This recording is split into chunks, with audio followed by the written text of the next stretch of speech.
الشيطان الرجيم بسم الله الرحمن الرحيم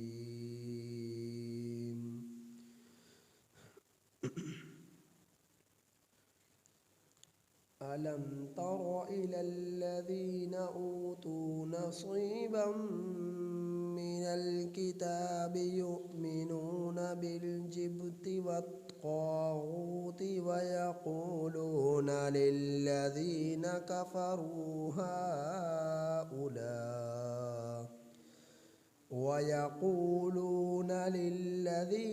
كفروا هؤلاء أهدى من الذين آمنوا سبيلا أولئك الذين لعنهم الله ومن يلعن الله فلن تجد له نصيرا أم لهم نصيب من الملك فإذا لا يؤتون الناس نقيرا۔ یہ سورۃ النساء کی آیت نمبر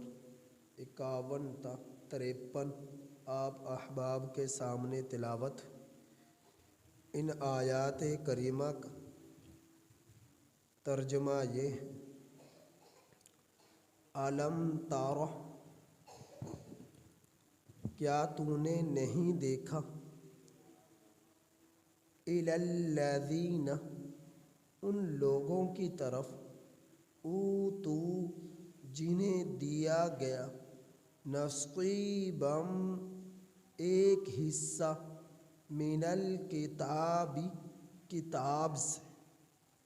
کیا تو نے ان لوگوں کی طرف نہیں دیکھا کہ جن کو دیا گیا ایک حصہ کتاب کا،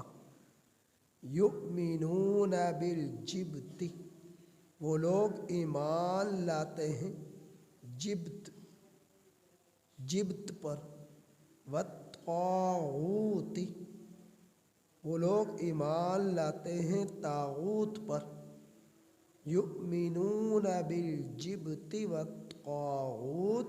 وہ لوگ ایمان لاتے ہیں جبت اور طاغوت پر، وَيَقُولُونَ، وہ لوگ کہتے ہیں،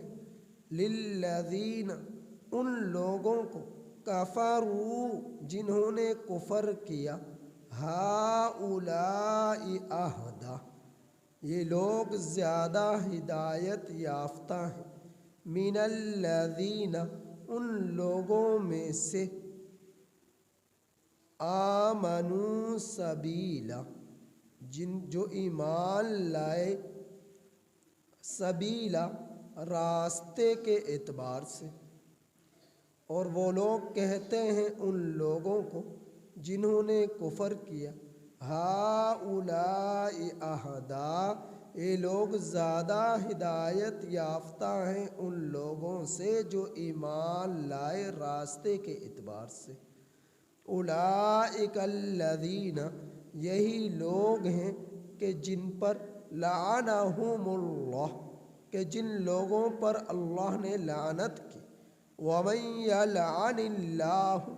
اور جس شخص پر اللہ کی لعنت ہو، فلن تجد لہ نصیرا، سو ہرگز اپنے لیے کسی مددگار کو نہ پاویں گے، سو وہ لوگ ہرگز اپنے لیے کوئی مددگار نہ پائیں گے، فلن تجد لہ نصیرا، سو ہرگز آپ اس کے لیے کوئی مددگار نہ پاویں گے۔ ان آیات کریمہ سے پہلے ایک اور آیت، 2 آیتیں مزید ہیں جو چھوٹ گئی، ان کی بھی تلاوت اور ترجمہ دیکھ لیجیے۔ أَلَمْ تَرَ إِلَى الَّذِينَ يُزَكُّونَ أَنفُسَهُمْ، کیا تو نے نہیں دیکھا ان لوگوں کی طرف یزکون انفسہم جو اپنے آپ کو پاک سمجھتے ہیں، بل اللہ یزکی من یشاء بلکہ اللہ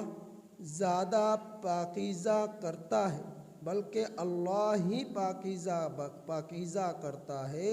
اسے جسے چاہتا ہے، ولا یظلمون فتیلا، اور ظلم نہ کیا جائے گا لوگوں پر دھاگے کے برابر بھی۔ انظر، آپ دیکھیے، کیف یفترون علی اللہ الکذب، کیسا افطرا باندھتے ہیں اللہ پر جھوٹ کا، وکفی بہ اثما مبینا، اور کھلے گناہ کو یہ لوگ کرتے ہیں، وکفی بہ، اور اس کے ساتھ کفایت کرتے ہیں کھلے گناہ کی۔ آپ دیکھیے کیسا افطرا باندھتے ہیں اللہ پر جھوٹ کا، وکفی بہ، اور اس کے ساتھ کفایت کرتے ہیں کھلے گناہ کی۔ ان پہلی دو آیات کریمہ سے پہلے اللہ رب العزت نے شرک کی نفی فرمائی، چاہے وہ شرک فی الصفات ہو، چاہے شرک فی الذات ہو، چاہے شرک فی الافعال ہو۔ اب اللہ جل جلالہ ان آیات کریمہ میں اہل یہود کی شرک کی بنا پر اور دین میں بگاڑ پیدا کرنے کی بنا پر ان کے لیے وعید بیان فرما رہے ہیں۔ وہ کیا ہے؟ اہل یہود کیا ملاوٹ کرتے، کیا دین میں بگاڑ پیدا کرتے؟ اہل یہود کے بارے میں اللہ جل جلالہ نے فرمایا کہ لوگ مجھ پر جھوٹ باندھتے ہیں حالانکہ میں جھوٹ سے پاک ہوں۔ لوگ کہتے ہیں کہ میرے لیے اولاد ہے،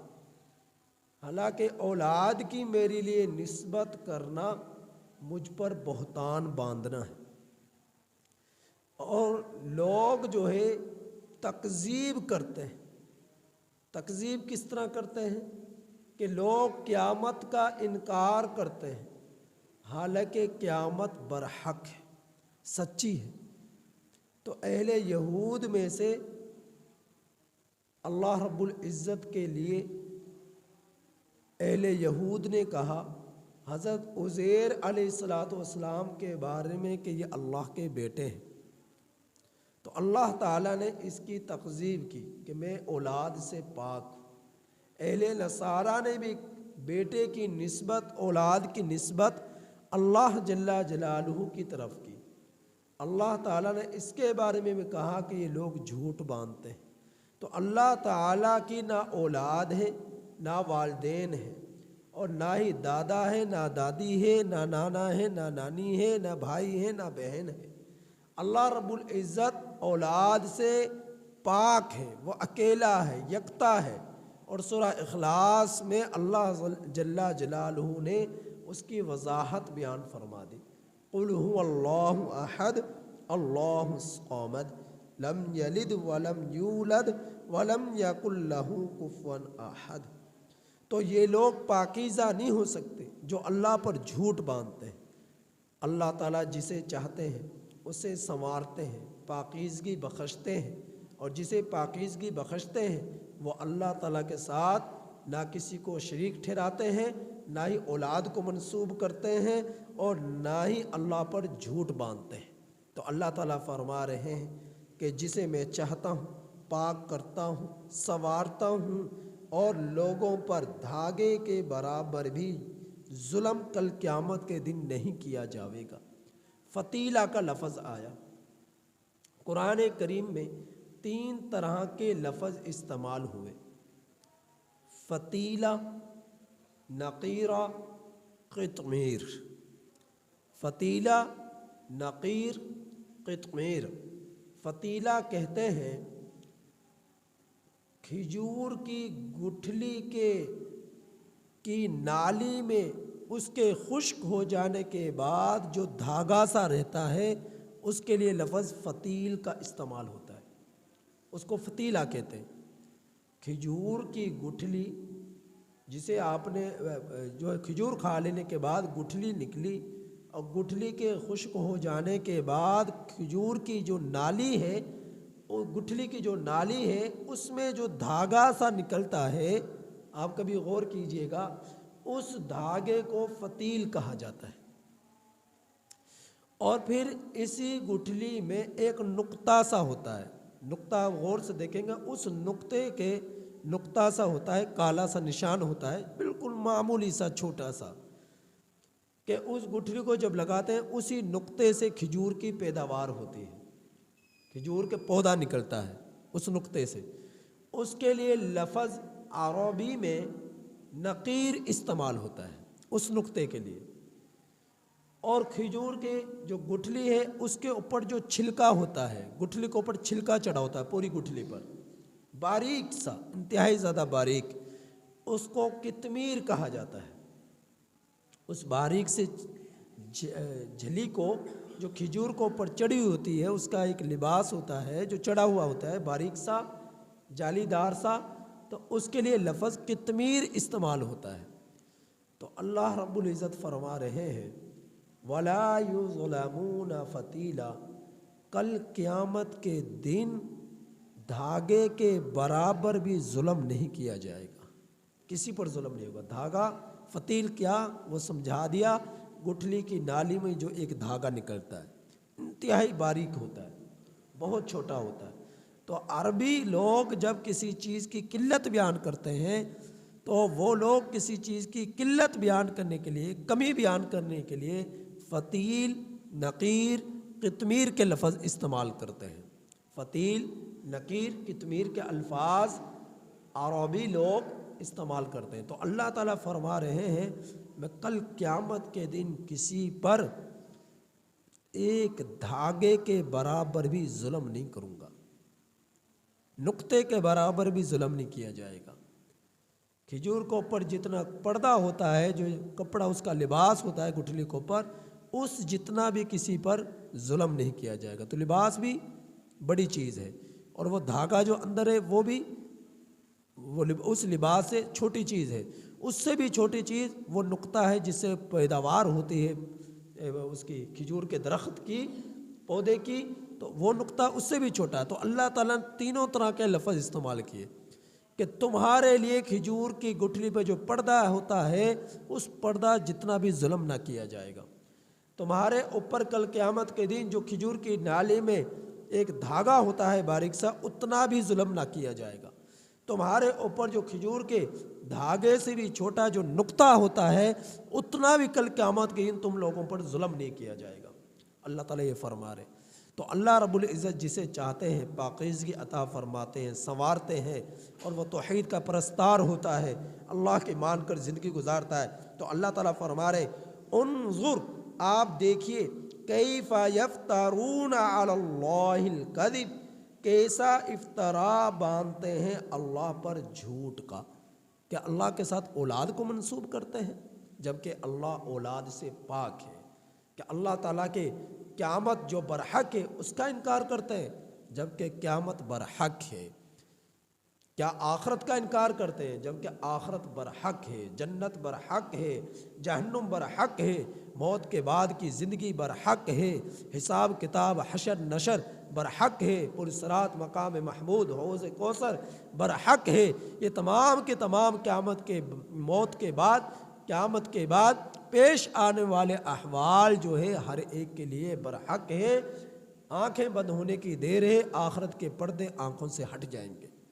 یہ دنیا کے اندر اللہ سمجھا رہے تم باخبر ہو جاؤ، متنبہ ہو جاؤ، اور اپنے آپ کو بیدار کر لو، غفلت کی چادر جو ہے اپنے اوپر سے اتار پھینکو۔ تو یہ لوگ کھلے عام گناہ کر رہے ہیں، اللہ کے ساتھ اولادوں کو منسوب کر رہے ہیں، اور بڑے دھڑلے سے کہتے ہیں ہم اللہ کے محبوب ہیں، نحن ابناء اللہ واحباؤہ۔ یہ لوگ اللہ تعالیٰ کے ساتھ بیٹوں کو بھی قرار دیتے ہیں کہ، اور پھر یہ بھی کہتے ہیں ہم اللہ کے محبوب ہیں۔ تم اللہ کے محبوب کیسے بن سکتے ہو؟ اہل یہود کہتے ہیں کہ اللہ ہم سے محبت کرتا ہے، اہل نصارہ کہتے ہیں اللہ ہم سے محبت کرتا ہے، اللہ کے لیے ہم لوگ محبوب ہیں، ہم لوگ افضل ترین ہیں، ہم لوگ اللہ کے نظروں میں پیارے ہیں۔ تو اللہ تعالیٰ فرما رہے تم میری نظروں میں کیسے محبوب ہو سکتے ہو جبکہ تم میرے ساتھ اولادوں کو منسوب کرتے ہو؟ تم میرے محبوب کیسے ہو سکتے ہو جبکہ تم میرے ساتھ شرک کرتے ہو، شریک ٹھہراتے ہو؟ تو اللہ تعالیٰ نے ان لوگوں کے ساتھ محبت کا انکار کیا کہ جو لوگ مجھ پر جھوٹ باندھتے ہیں وہ میرے محبوب نہیں ہو سکتے، جو لوگ میرے ساتھ افطرا باندھتے ہیں وہ لوگ میرے محبوب نہیں ہو سکتے، جو لوگ قیامت کا انکار کرتے ہیں وہ میرے محبوب نہیں ہو سکتے، جو موت کی بعدگی زندگی کا انکار کرتے ہیں وہ میرے محبوب نہیں ہو سکتے۔ تو اگلی آیت کریمہ میں اللہ جل جلالہ نے غزوہ بدر کے ایک واقعے کی طرف اشارہ فرمایا۔ سن 2 ہجری میں غزوہ بدر پیش آیا۔ آیات کریمہ کو سمجھنے کے لیے اس واقعے کو ذرا مختصر سا اس کا ایک خلاصہ آپ لوگوں کو سمجھنا پڑے گا، سننا پڑے گا کہ غزوہ بدر سن 2 ہجری میں پیش آیا، سن 2 ہجری میں پیش آیا، 17 رمضان المبارک بروز جمعۃ المبارک، 17 رمضان المبارک بروز جمعۃ المبارک اور ہجرت کے دوسرے سال غزوہ بدر پیش آیا۔ اس غزوے کے اندر جو ہے مسلمانوں کی تعداد 312 تھی، نبی کریم صلی اللہ علیہ وسلم کو شامل کر کر 313 ہوئی۔ بعض حضرات نے فرمایا کہ صحابہ اکرام کی تعداد، جیش المسلمین کی تعداد 313 تھی، نبی کریم صلی اللہ علیہ وسلم کو شامل کر کر 314 ہوئے۔ بعض نے کہا 314 تھی اور نبی کریم صلی اللہ علیہ وسلم کو شامل کر کر 315 ہوئے۔ تو تینوں طرح کے اقوال غزوہ بدر کے بارے میں آتے ہیں۔ تو سن 2 ہجری میں پیش آیا، لیکن زیادہ قول یہی ہے 312 تعداد تھی، نبی کریم صلی اللہ علیہ وسلم کو شامل کر کر 313 ہوئی۔ تو 313 شرکائے بدر کی تعداد تھی،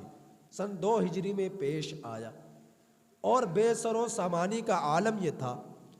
کہ مسلمانوں کے پاس 6 زریں تھیں، 2 گھوڑے تھے، 8 تلواریں تھیں اور 70 کے قریب جو ہے مسلمانوں کے پاس جو ہے اونٹ تھے۔ تو یہ لوگ، اور کافروں کی تعداد کتنی تھی؟ 1000 کے مقابلے میں 313 جا رہے ہیں، جن کے پاس سامان کا اور غزوے کے تیاری کا عالم یہ تھا کہ کسی کے پاس پاؤں میں جوتے نہ تھے، کسی کے پاس جو ہے قمیض پہنی ہوئی نہیں تھی، صرف تہمت باندھا ہوا تھا، تو کسی کے پاس پگڑی نہ تھی، کسی کے پاس جوتے نہ تھے، ننگے پاؤں جو ہے انہوں نے مدینہ سے سفر کیا غزوہ بدر کا، بدر کی طرف کئی کلومیٹر کا فاصلہ پڑ جاتا ہے، تو وہاں پر جا سفر کیا، بے سر و سمانی کا عالم، اور مقابلے میں 1000 کا لشکر، اور 1000 میں کوئی ایسا نہ تھا جس کے پاس نیزہ اور تلوار نہ ہو، جس کے پاس جنگی لباس نہ ہو، جس کے پاس پوری جنگ کی تیاری کے لیے سامان نہ ہو، ایسا 1000 میں ایک بھی نہ تھا، اور یہ 313 ان کے مقابلے میں جا رہے ہیں، اور اللہ کی مدد ایسے آئی، ان 313 نے 1000 کو شکست دی، 70 گرفتار ہوئے، 70 ان کے مارے گئے، 70 گرفتار ہوئے، 70 کافر مارے گئے، جہنم واصل ہوئے۔ تو مسلمان بڑی ٹھاٹ باٹ کے ساتھ فاتح بن کر واپس لوٹے۔ تو مشرکین کی جو بڑے بڑے سردار تھے وہ اس غزوے میں مارے گئے، اور ذلت کا سامنا کرنا پڑا اہل مشرکین کو۔ اب مسلمان فاتح بن کر واپس لوٹ آئے۔ اب دوسری طرف اہل یہود جو تھے، انہیں جب معلوم ہوا کہ مسلمانوں نے شکست دے دی ہے مشرکین کو، مکہ والوں کو، تو ایسا نہ ہو آج تو یہ مکہ والوں کو پر فاتح بن کر لوٹ رہے ہیں، انہیں شکست دے کر لوٹ رہے ہیں، کہیں ایسا نہ ہو کہ ان کے بعد ہم لوگوں کا نمبر آ جائے اور ہم لوگوں سے یہ مقابلہ کریں، ہم لوگوں سے یہ جنگ کریں، لڑائی کریں۔ تو قبل اس کے کہ ایسی نوبت آئے، کچھ کرنا چاہیے مسلمانوں کے خلاف، کوئی سازش کرنی چاہیے، کچھ نہ کچھ کرنا چاہیے۔ تو پھر وہاں سے جو کعب بن اشرف تھا، یہودیوں کا بڑا عالم تھا، بڑا سردار تھا، وہ ایک لاؤ لشکر کے ساتھ، یہود کی ایک جماعت کے ساتھ مکہ کی طرف سفر کرتا ہے، اور بڑے ساز و سامان کے ساتھ آتا ہے۔ تو مکہ میں آ کر اس کی ملاقات ہوئی حضرت ابو سفیان کے ساتھ، جو اس وقت مسلمان نہ ہوئے تھے۔ اب یہ واقعہ پیش آیا غزوہ بدر کے بعد اور غزوہ احد سے پہلے، درمیان میں یہ لوگ آئے بڑی تیاری کے ساتھ، اور آ کر جو ہے انہوں نے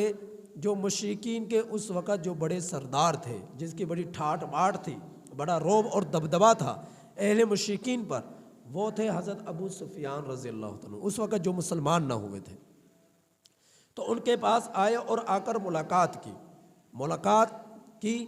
تو اس نے کہا کہ دیکھو، ہم کوئی جنگ یا لڑائی کی نیت سے اتنا سامان لے کر نہیں آئے، یا تجارت کرنے کے لیے لے کر نہیں آئے، ہم لے کر آئے ہیں کہ تمہاری کچھ نذرانے تمہاری خدمت میں پیش کر دیں اور تمہارا ساتھ دیں کہ تم لوگوں کو شکست مل گئی، اور محمد صلی اللہ علیہ وسلم اپنے ساتھیوں کے ساتھ مل کر تمہارے لوگوں کو یہاں پر قتل کر چلا گیا، تمہیں شکست دے کر چلا گیا، تو ہم یہ چاہتے ہیں کہ تم ان کے ساتھ پوری قوت کے ساتھ، زور کے ساتھ دوبارہ مقابلہ کرو اور انہیں شکست دو۔ تو حضرت ابو سفیان رضی اللہ تعالیٰ عنہ فرمانے لگے کہ ہم کس طرح یقین کر لیں کہ تم ہمارا ساتھ دو گے، ہم کس طرح یقین، یعنی بڑے انہوں نے خواب ان کو دکھلائے کہ ہم تمہارا یوں ساتھ دیں گے، جو اس چیز کی ضرورت پڑے گی وہ دیں گے، ساز و سامان دیں گے، ہتھیار دیں گے، آلات دیں گے، تم ان کے ساتھ لڑائی کرو، پیچھے تمہاری پس پشت ہم لوگ ہوں گے، ڈھال بن کر کھڑے ہوں گے، تمہارے پیچھے سے ہم امداد کریں گے۔ تو حضرت ابو سفیان کہنے لگے کہ ہم کس طرح یقین کر لیں کہ تم لوگ ہمارا ساتھ دو گے، ہم بالفرض مقابلے کے لیے دوبارہ سے لڑائی کے لیے تیار ہو جائیں، تم ہمیں تنہا چھوڑ کر واپس چلے جاؤ اور ہم مارے جائیں، تو ہم کس طرح تمہارا یقین کر لیں۔ تو پھر اس یقین دہانی کو ظاہر کرنے کے لیے، ان کے یقین کے دلوں میں آ جائے اپنے، اس چیز کو دیکھنے کے لیے حضرت ابو سفیان نے کعب بن اشرف سے کہا، کیا کہا کہ یہ جو ہمارے،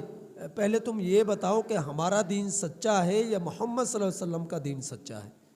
یہ بات کہی، اور بات ساتھ میں یہ بھی ہوئی کہ تم بتاؤ، انہوں نے کہا تمہارا دین کیا ہے؟ تو ابو سفیان نے کہا کہ ہمارا دین یہ ہے کہ ہم حاجیوں کی خدمت کرتے ہیں، پانی پلاتے ہیں، جس کے پاس سامان نہیں ہوتا اسے سامان دیتے ہیں، ضرورت مندوں کی امداد کرتے ہیں، کعبۃ اللہ کی حفاظت کرتے ہیں، اس کی صفائی کرتے ہیں اور پانی پلانے کے نظام کو سنبھالتے ہیں۔ تو ہم جو ہے ہمارا دین یہ ہے۔ انہوں نے کہا پھر محمد صلی اللہ علیہ وسلم کا دین، انہوں نے کہا ان کا دین یہ ہے کہ وہ کعبۃ اللہ کو چھوڑ کر یہاں سے چلا گیا، اس نے الگ مذہب اختیار کر لیا، الگ دین اختیار کر لیا، تو وہ ہم سے الگ ہو گیا، ہم سے جدا ہو گیا۔ اب یہ کعب بن اشرف یہودیوں کا بڑا عالم تھا، راہب تھا، عالم تھا، تورات کا اس کے پاس علم بھی تھا، اور آپ صلی اللہ علیہ وسلم کو یہ لوگ برحق بھی مانتے تھے، سچے بھی مانتے تھے، لیکن جان بوجھ کر اس نے ساری باتیں سننے کے بعد یہ کہی کہ تمہارا دین سچا ہے اور محمد صلی اللہ علیہ وسلم کا دین جھوٹا ہے۔ اس نے یہ بات کہی، ساری باتیں جاننے کے باوجود انہیں ابو سفیان کو پھر بھی یقین نہیں آیا۔ اس نے کہا چلو ٹھیک ہے، اب ہمارا دین سچا ہے، ان کا جھوٹا ہے، تم نے اس بات کو مان لیا، ہم مزید کے یقین ہو جائے ہمیں، تم ہمارے ان بتوں کی جو 360 بت جو ہے کعبۃ اللہ کے اندر موجود ہیں، اس کی دیواروں پر انہوں نے نصب کیے ہوئے تھے 360 بت،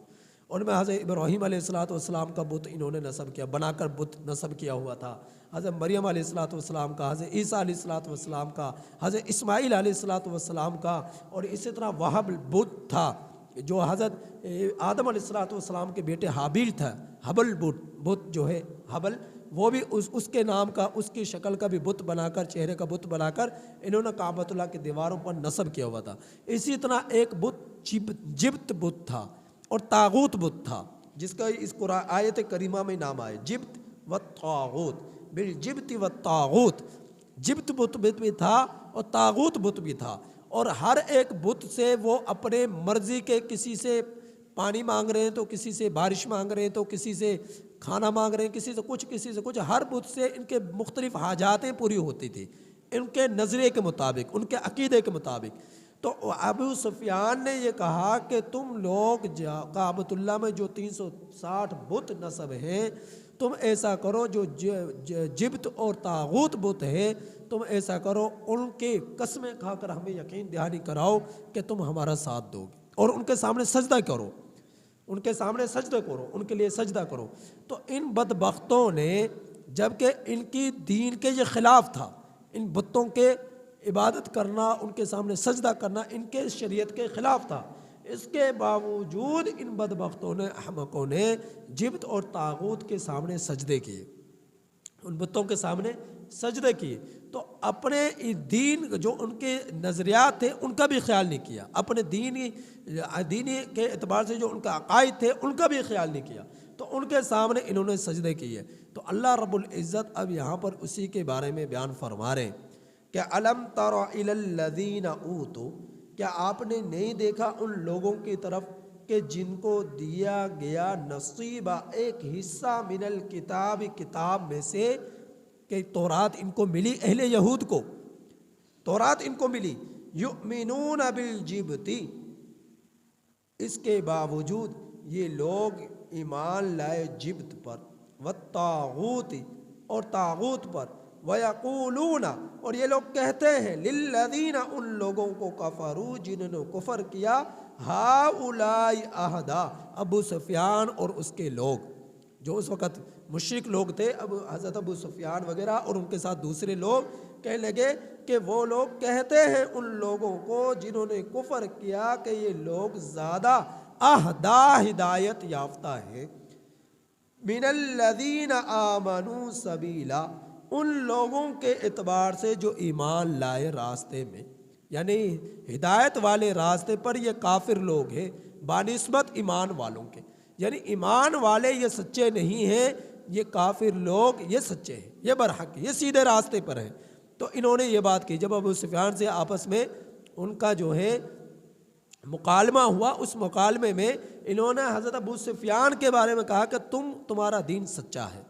ایمان والوں کے مقابلے میں، نبی کریم صلی اللہ علیہ وسلم کا دین الیاذ باللہ جھوٹا ہے تمہارے مقابلے میں۔ اور پھر ان لوگوں نے طاغوت اور جبت وغیرہ کے سامنے سجدے کیے، جبکہ ان کے شریعت کے یہ خلاف تھا، لیکن انہوں نے اس کے باوجود ان کے سامنے سجدے کیے۔ تو اللہ تعالیٰ فرما رہے کہ کیا آپ نے ان لوگوں کو نہیں دیکھا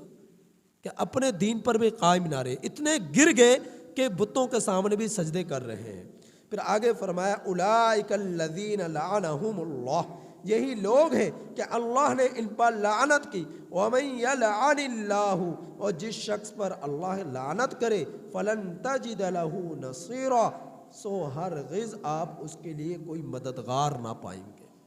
ہرگز وہ اللہ کے سوا کسی کو اپنے لیے مددگار نہ پائے گا جس پر اللہ کی پھٹکار ہو، جس پر اللہ کی لعنت ہو۔ تو دیکھا پھر دنیا والوں نے غزوہ بدر میں یہ لوگ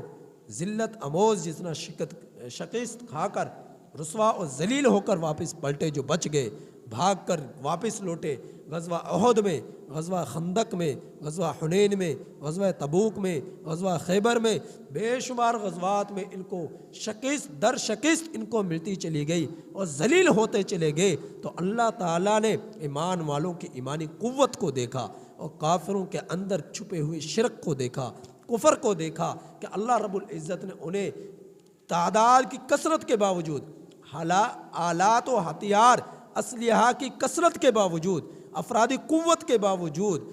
ان لوگوں کو اللہ رب العزت نے تھوڑی تھوڑی تعداد کے ذریعے جو ہے ذلت دی، رسوا کیا، شکست دی، ذلیل و خوار کیا۔ تو اللہ رب العزت کا یہ ایک اصول ہے، اللہ رب العزت کا یہ فیصلہ ہے کہ جو اہل ایمان اپنے تقوی پر، اپنے ایمان پر جتنے مضبوط ہوں گے، اللہ کی امداد ان کے ساتھ اتنی ہی زیادہ ہوگی، اور جو ایمان والوں کے مقابلے میں ٹکر لیں گے، ٹکرائیں گے، ان سے مقابلہ کریں گے، جنگ کریں گے، تو یاد رکھو کہ ایمان والوں کے پاس سب سے بڑی طاقت اللہ کے ساتھ، اللہ پر ایمان کی، اللہ سے محبت کی ہے،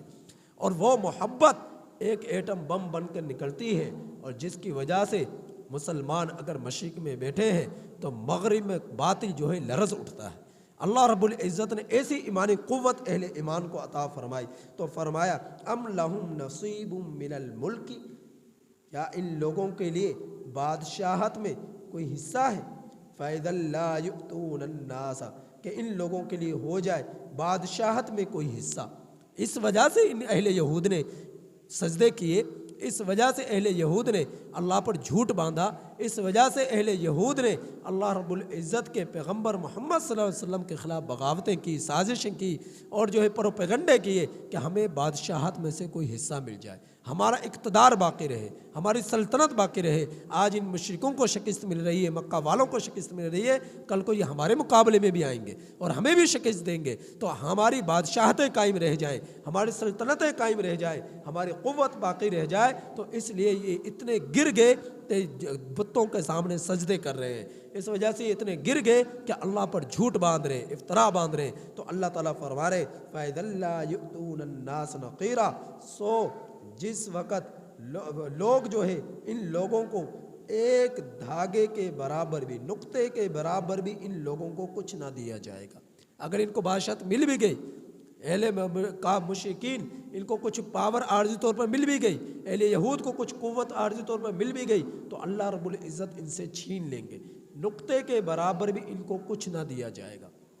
وہ نقطہ نقیر کی تفصیل بیان کر دی، گٹھلی کے اندر جو ایک نقطہ ہے اتنا، یعنی اتنا سا بھی ان کو کچھ نہ دیا جائے گا۔ اللہ رب العزت جو ہے، اللہ رب العزت کی امداد، مدد، نصرت ہمیشہ اہل ایمان کے ساتھ رہی ہے، مسلمانوں کے ساتھ رہی ہے، اور اہل تقوی کے ساتھ رہی ہے، اور جو لوگ ان کے ساتھ ٹکرائے ہیں اللہ رب العزت نے دنیا میں ان کو ذلیل اور رسوا کیا ہے، اور کل قیامت کے دن بھی یہ ذلیل اور رسوا ہوں گے۔ اللہ تعالیٰ سے دعا ہے کہ اللہ تعالیٰ ہمیں ان آیات کریمہ کی کامل سمجھ عطا